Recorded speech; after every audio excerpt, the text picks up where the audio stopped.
விளையாட்டுத்தனமாக ஒரு காரியத்தை சாதிச்சிருவாங்க.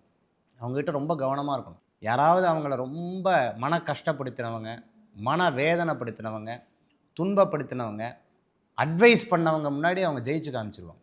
அசோக் அப்படின்னு தொடைய தட்டி அவங்க ஜெயிச்சு காமிச்சிருவாங்க. அந்த மாதிரி ஒரு அற்புதமான காலகட்டம் இந்த காலகட்டம் மகர ராசி என்பவர்களுக்கு ஏற்படும்.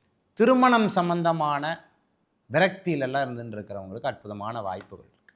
நான் நிறைய ஜாதகம் பார்க்குறேன் இல்லையா, அப்படி பார்க்கும்பொழுது மகர ராசி ரொம்ப வேதனை, துன்பம், வருத்தம் இந்த மாதிரி பட்டு இந்த கிட்டத்தட்ட ஒரு வருஷமாக இந்த 7.5 சனியிலேருந்து அவர் சொன்ன மாதிரி 7.5 சனியிலேருந்தே வந்துட்டு இருந்தாங்க.